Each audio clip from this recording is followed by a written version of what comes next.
26 अगस्त 2026 की सुबह हमारे पड़ोसी देश नेपाल में सुबह के 9 बज रहे थे। लोग अपने कामों में बिजी थे। तभी अचानक नेपाल के रसुवा जिले से गुजरने वाली भोटेकोशी और त्रिशूली नदियों में 30-30 फीट ऊंची पानी की लहरें उठने लगी। जो नदी कल तक शांत बह रही थी, उसने पल भर में एक भयंकर रूप ले लिया। इस खौफनाक हादसे ने वीडियो रिकॉर्ड किए जाने तक 160 से ज़्यादा लोगों की जान ले ली। सबसे डराने वाली बात यह है कि अभी भी 1000 से ज़्यादा लोग लापता हैं। इनमें कैलाश मानसरोवर यात्रा पर गए 133 से ज़्यादा भारतीय शामिल हैं। तबाही इतनी भीषण थी कि 150 किलोमीटर दूर चितवन इलाके में लोगों के शव बहकर आ गए हैं। इस तबाही ने पूरे दक्षिण एशिया को झकझोर कर दिया था। लेकिन ये तबाही आई कैसे? क्या ये बादल फटने की वजह से आई थी या कोई ग्लेशियर बर्स्ट होने की वजह से आई थी? नेपाल के पहाड़ों में बाढ़ कैसे आई और क्या सच में वहाँ कोई भूकंप आया था? आज के वीडियो में हम नेपाल में तबाही की असली वजह क्या है, इस पर बात करेंगे। साथ ही हम तबाही से जुड़े उन 10 सवालों के जवाब देंगे जो आज पूरी दुनिया के लिए एक पहेली बन गए हैं। सबसे पहले बात करेंगे ग्लेशियर बर्स्ट और बादल फटने में क्या फ़र्क है। नेपाल की घटना को समझने से पहले हमें साइंस के 2 सबसे अहम शब्दों के बीच का फ़र्क समझना होगा। अक्सर लोग बादल फटने और ग्लेशियर टूटने को एक ही समझ लेते हैं, जबकि ये बिल्कुल अलग होता है। बादल फटना जब किसी एक छोटी सी जगह पर अचानक बहुत भयंकर बारिश हो जाए। आमतौर पर 1 घंटे में 100 मिलीमीटर से ज़्यादा। ये मानसून के मौसम में होता है, जब आसमान में काले बादल छाए हों। ग्लेशियर बर्स्ट जब पहाड़ों की ऊंची चोटियों पर जमी बर्फ की किसी झील की दीवार अचानक टूट जाए या बर्फ और पत्थरों का विशाल हिस्सा किसी नदी में गिर जाए। सबसे बड़ा फर्क है कि ग्लेशियर बर्स्ट के लिए बारिश का होना बिल्कुल भी ज़रूरी नहीं है। आसमान बिल्कुल साफ हो सकता है, धूप खिली हो सकती है, लेकिन फिर भी अचानक से बाढ़ आ सकती है। नेपाल में 26 अगस्त को बिल्कुल यही हुआ। वहाँ कोई भारी बारिश नहीं हो रही थी, इसलिए ये बादल फटने की घटना नहीं है, बल्कि ग्लेशियर और एवलांच से जुड़ी एक खौफनाक आपदा थी।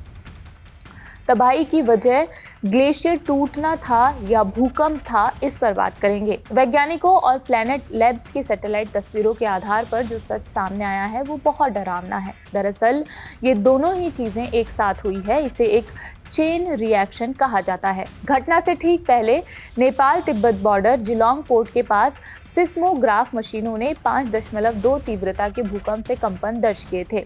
इस कंपन की वजह से लगभग 5200 मीटर की ऊंचाई पर मौजूद एक विशाल ग्लेशियर टूट गया।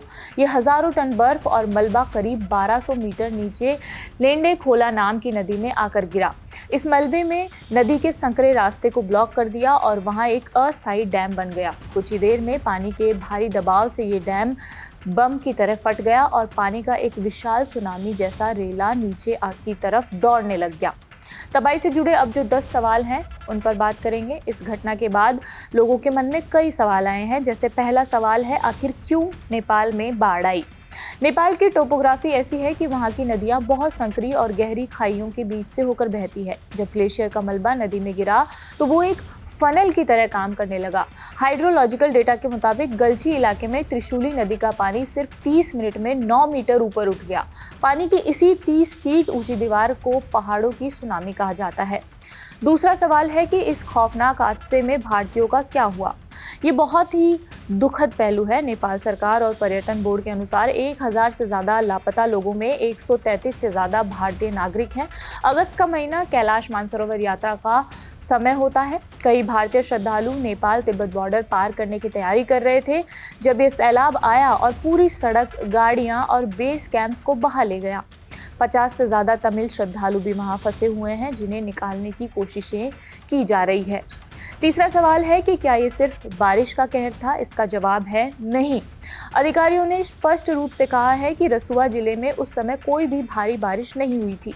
ये पूरी तरह से क्रायोस्फीयर यानी ग्लेशियर से जुड़ी आपदा थी। चौथा सवाल है कि नेपाल के किन इलाकों में सबसे ज़्यादा तबाही मची है? सबसे ज़्यादा तबाही नेपाल तिब्बत बॉर्डर से सटे रसुवा जिले में हुई है। इसके बाद पानी का रैला नुवाकोट और धादिङ जिलों तक पहुँच गया। स्काई फ्रुबेसी और त्रिशूली बाजार जैसे ऐतिहासिक कस्बे पूरी तरह से तबाह हो गए हैं। अब पांचवा सवाल है कि भारत के बिहार और यूपी के लिए ये खतरे की घंटी क्यों है?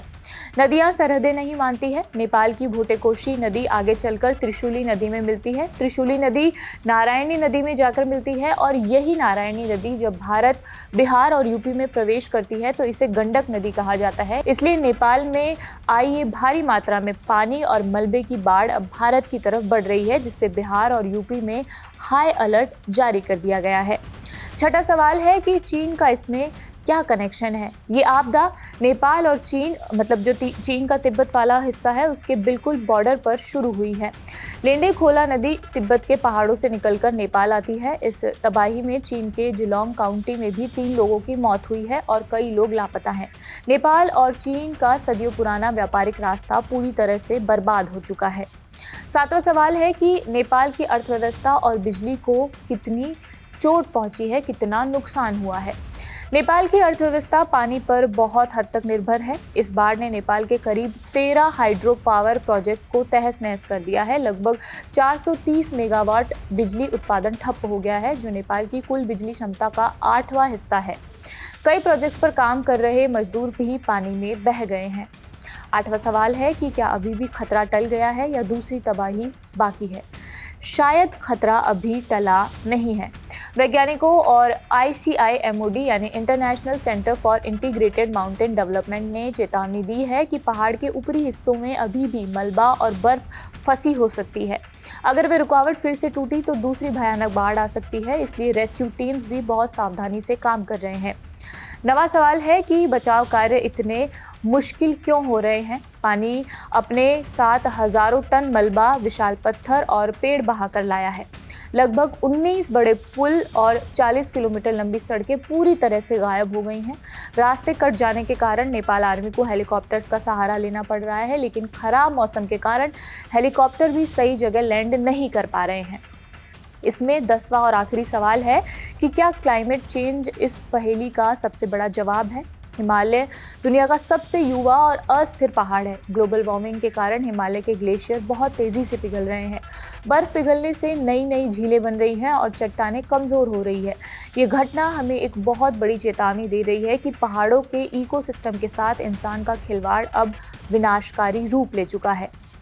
इस पर विदेश मंत्री जो हैं उन्होंने भी एक बयान दिया है। नेपाल के विदेश मंत्री शिशिर खनाल ने देश की प्रतिनिधि सभा को संबोधित किया है। उन्होंने बताया है कि रसुआ में आपदा की स्थिति भूकंप के साथ आए हिमस्खलन के कारण हुई है और इसकी आगे पुष्टि की जा रही है। उन्होंने बताया कि सुबह करीब 8:40 में रसुआ में भोटेकोशी नदी में आई बाढ़ से रसुआ और नुवाकोट जिलों के कई इलाके प्रभावित हुए हैं। उन्होंने कहा कि तिमुरे, स्काई फरुबेसी, बेत्रावती, त्रिशूली बत्तर और देवी घाट समेत कई इलाकों में भारी नुकसान हुआ है। उन्होंने कहा कि ये बाढ़ सुबह 8:37 आए भूकंप के कारण हुई थी और भोटेकोशी और त्रिशूली नदियों के तटीय क्षेत्रों में अभी भी खतरा बना हुआ है, जिस पर वो लोग काम कर रहे हैं।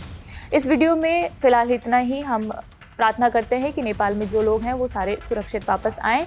आपको ये पूरी जानकारी कैसी लगी हमें कमेंट बॉक्स में बताइएगा। मेरा नाम मनीषा है और ऐसी जानकारी के लिए देखते रहिए कड़क। शुक्रिया।